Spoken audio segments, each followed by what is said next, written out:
Good morning YouTubians, it's Kemit's Ghost. It is the 11th of September 2023. It's a Blu-ray release day. On my way up to HMV, I believe a couple of titles I'm meant to be picking up today have been pushed back, but I still have some films to show you. So we'll head out there now, see what's on the shelves, grab a coffee, take you back, show you what I picked up. Simple as that. Let's go.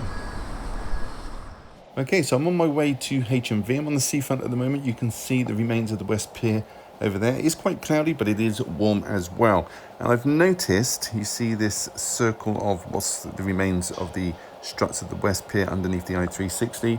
There is a sheep right in the middle. It's based on the Shauna sheep.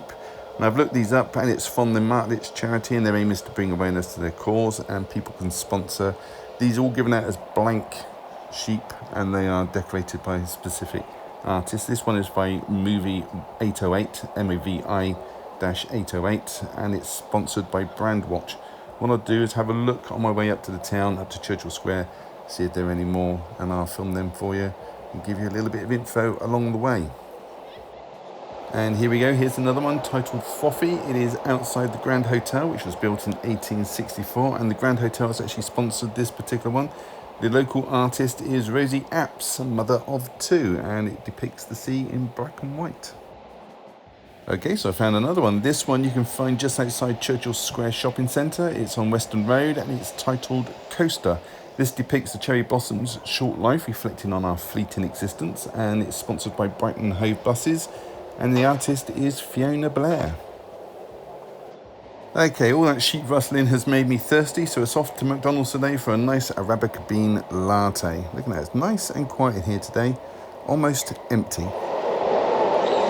Cheers, everybody. Okay, so just before I pop into HMV, I have a couple of minutes spare, so I will show you this one. It is titled Sheeping Beauty. It's sponsored by Churchill Square itself, and the artist is Jude Chapman. So in the window of HMV, they are advertising the big title of the week, which is Spider-Man Across the Spider-Verse. But the big question of the day is, which t-shirt made it onto the mannequin? Ooh, it looks like it is still Cosmo. Okay, so here we go. There are several ways you can pick up a Spider-Man Across the Spider-Verse released today. If you're after the standard Blu-ray, here it is at $14.99, so no slipcover for that one. 4K, here it is, no slipcover for this either. This is priced at $24.99. It's got different artwork to the Blu-ray. If you're after the DVD, well, here it is, £9.99, same artwork as the Blu-ray. There's also some combo releases today. You've got 1 and 2 on 4K and DVD. Couldn't find a combo for the Blu-ray though. Maybe they'd sold out. So It Follows has been re-released, this time by Second Sight. You can still get the first one for £3 on Amazon, but if you want different artwork and want to pay $18.99, then go for it. Couldn't find the 4K release that also came out for this one. Another Second Sight release, this time Crimes of the Future. This is directed by David Cronenberg. It's a thriller with dark humour. It's from last year and carries an 18 certificate, and again priced at $18.99. Next is the BFI release of Gregory's Girl. It's a coming-of-age romantic drama from 1981. This is a 4K restoration directed by Bill Forsyth. This can set you back $16.99. Next is Return to Seoul, a drama put out by Mubai Films. It's about a woman who returns to her home country to find her biological parents. Rated at 15 certificate, the Blu-ray is priced at $14.99. DVD comes in at $9.99, and both come with a matte slipcover. Okay, so the next title is from New Wave Films, and it is The Blue Kaftan. This is a Moroccan drama about a kaftan seller who is hiding a secret about his sexuality. This is available on Blu-ray, priced at $14.99. Also available on DVD, priced at $12.99. Next is Les Miserables on 4K. This is an excellent musical. Saw this in the cinema. Great cast, which includes Russell Crowe, Anne Hathaway, Hugh Jackman, and Amanda Seyfried. This can set you back $19.99. There's no slipcover for this one today. The next title is The Antichrist. It's from Studio Canal. It's an Italian supernatural horror from 1974. Morricone did the score for this one. This is one of those mass-produced exorcist-type films of its day, and it's going to set you back $14.99. Next is a Studio Canal vintage classics release called The Ship That Died of Shame. It's a crime drama from 1955. It's got a great cast, which includes Richard Attenborough, Bill Owen, George Baker, and Virginia McKenna. This one will cost you $14.99. So next is a TV show called The Sinner. This is the complete box set, seasons 1 through 4. This show ran from 2017 to 2022. Stars Bill Pullman. This is released through Fabulous Films. It's going to set you back $64.99. Next is a Paramount Pictures release of Hustle and Flow on 4K. It's a crime drama from 2005 starring Terrence Howard, and this Blu-ray 4K combo set will set you back $22.99. Comes with a lovely glossy slipcover. Next is the Agatha Christie 3-movie collection from Dazzler Media. It contains Truth of Murder, Curse of Ishtar and Midnight Murders. This is priced at $24.99. Bargain. And this one is a cine edition of Rumble in the Bronx, exclusive to HMV. It's a martial arts 1995 crime comedy starring Jackie Chan. And with this you get a rigid box, a poster, an anatomy of an action hero art card, plus 3 double-sided art cards, all for $24.99. Okay, so there were a couple of pushbacks today, and I do have a new title to show you and a couple I've picked up during the week, so I'm going to head home now, show you what I picked up. But before I head home, I found another sheep. This one is titled Shaun Le Sheep. This one is sponsored by Plus Accounting. The artist is Sarah Pope, and if you want to find this one, it is at the bottom of Church Street, next to the Prince Regent statue.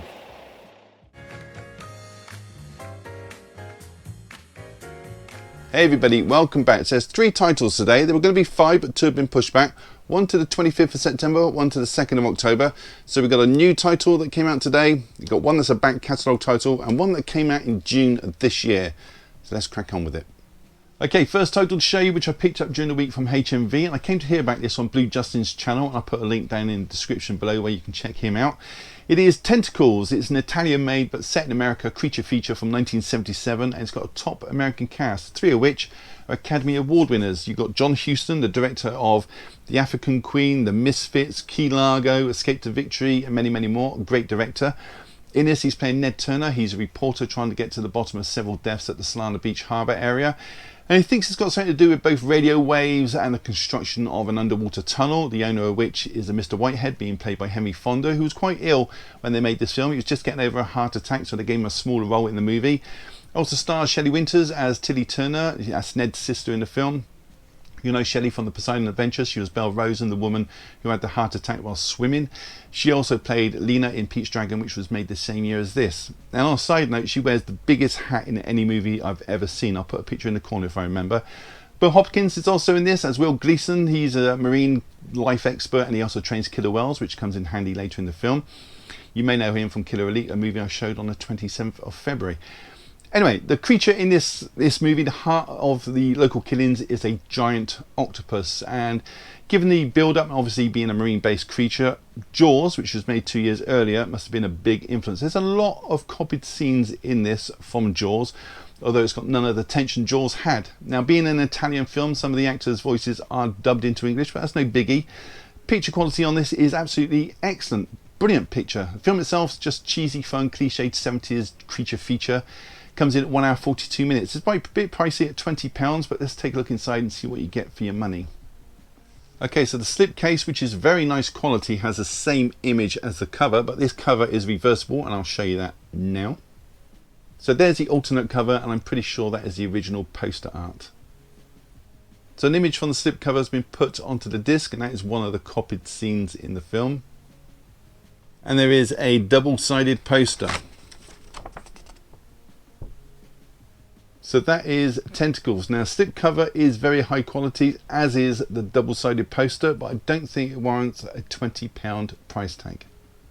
Next one's a Western from 1969, set in 1880. It's called True Grit, directed by Henry Hathaway, whose films include Henry's Full House and Sons of Katie Elder, both of which I have in my collection. Very good films.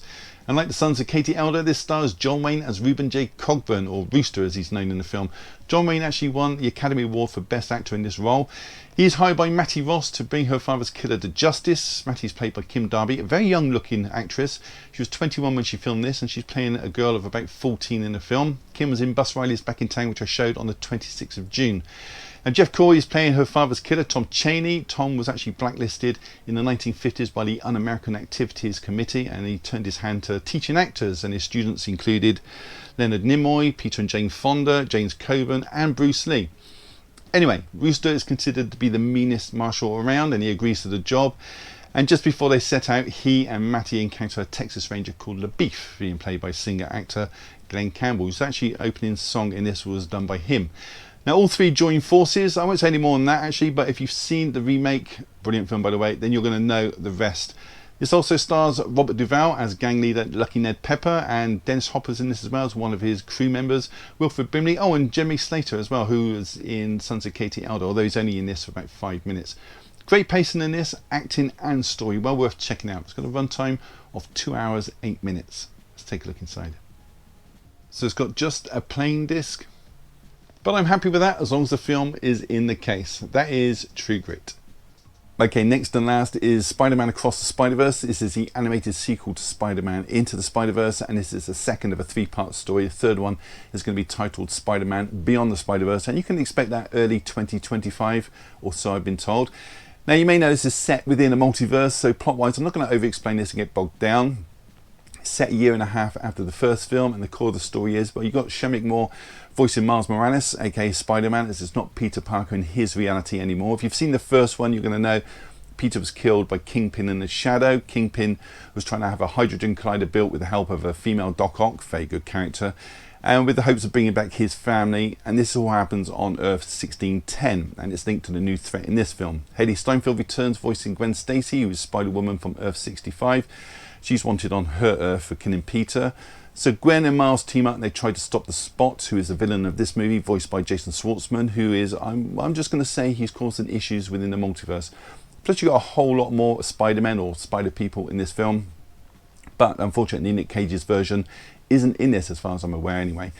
And animation wise, incredible. Like the first one, it uses many different styles. This was written by Philip Lord, Christopher Miller and Dave Callahan. Philip and Chris have worked together before on writing the Lego Movie and Cloudy with a Chance of Meatballs, as well as directing 21 and 22 Jump Street. And the music in this is from Daniel Pemberton, whose works include Steve Jobs, Yesterday, Brian and Charles, Enola Holmes, and many, many more. It's got a runtime this of 140 minutes. Let's take a look inside. So inside there's artwork on the disc which hasn't been taken from the cover. So that was Spider-Man Across the Spider-Verse. So that was it. Have you seen any of those or plan to pick them up or just want to leave a comment? And do so down below. I will read every single one and try to reply if I have the time. Give the video a thumbs up, really does help the channel. And subscribe if you haven't. It's all free. Why wouldn't you? On that note, all that's left to say is thank you so much for choosing my channel today and watching my video. Take care. I'll see you all in the next one. Bye.